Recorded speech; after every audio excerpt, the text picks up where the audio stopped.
नमस्कार मित्रांनो, श्री स्वामी समर्थ. कल्पना करा, वर्षातून फक्त एकदाच असा दिवस येतो ज्या दिवशी गुरूंच्या कृपेचे आशीर्वाद मिळावेत म्हणून लाखो भक्त मनापासून प्रार्थना करतात.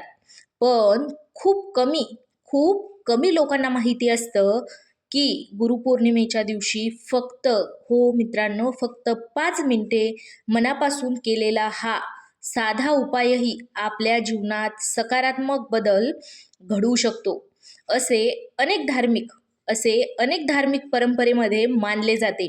जर तुम्हालाही आयुष्यात अडथळे, मानसिक ताण, कामात अडचणी, घरात अशांतता किंवा आध्यात्मिक प्रगतीची इच्छा असेल, तर हा व्हिडिओ शेवटपर्यंत नक्की बघा. कारण आज मी तुम्हाला 29 जुलै 2026 गुरुपौर्णिमेच्या दिवशी फक्त 5 मिनिटात करता येणारा एक सोपा आणि साधा असा उपाय सांगणार आहे. पण श्रद्धेने केला जाणारा उपाय सांगणार आहे. तसेच हा उपाय कधी करावा, कसा करावा, कोणत्या मंत्राचा जप करावा आणि कोणत्या चुका टाळाव्यात याची संपूर्ण माहिती आपण जाणून घेणार आहोत. या संपूर्ण माहितीही या व्हिडिओमध्ये मी तुम्हाला देणार आहे. त्यामुळे हा व्हिडिओ अर्धवट पाहू नका. 29 जुलै 2026 गुरुपौर्णिमेचे महत्त्व. हिंदू धर्मात गुरुपौर्णिमेला अत्यंत पवित्र स्थान आहे. हा दिवस महर्षी वेदव्यास यांना समर्पित मानला जातो. म्हणूनच या दिवसाला व्यास पौर्णिमा असेही म्हणतात. गुरु म्हणजे केवळ शिक्षण देणारी व्यक्ती नाही, आपल्या जीवनातील अज्ञान दूर करून योग्य मार्ग दाखविणारी प्रत्येक व्यक्ती ही गुरुच असते. आई असोत, वडील, शिक्षक, संत, आध्यात्मिक गुरु आणि आपल्या आयुष्यात योग्य दिशा देणारे सर्वजण गुरूंच्या रूपात पूजनीय मानले जातात. या दिवशी गुरूंप्रती कृतज्ञता व्यक्त करणे, त्यांचे आशीर्वाद घेणे आणि ज्ञानाची उपासना करणे विशेष शुभ मानले जाते.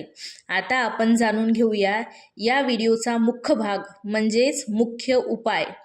मित्रांनो, आता जाणून घेऊया तो 5 मिनिटांचा उपाय ज्यासाठी तुम्ही हा व्हिडिओ पाहत आहात.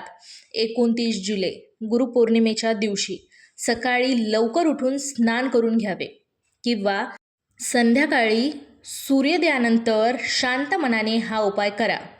सर्वप्रथम एक तुपाचा दिवा लावा.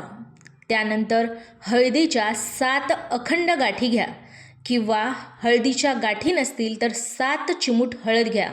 7 तांदळाचे दाणे घ्या आणि 1 रुपयाचे नाणे घ्या.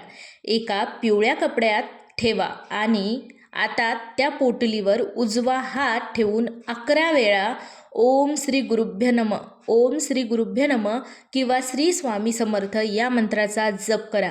यानंतर ती पोटली आपल्या देवघरात ठेवा आणि मनापासून अशी प्रार्थना करा: हे गुरुदेव, माझ्या जीवनातील अडथळे दूर करा, मला योग्य मार्ग दाखवा, सद्बुद्धी, शांतता आणि प्रामाणिक प्रयत्न करण्याची शक्ती द्या.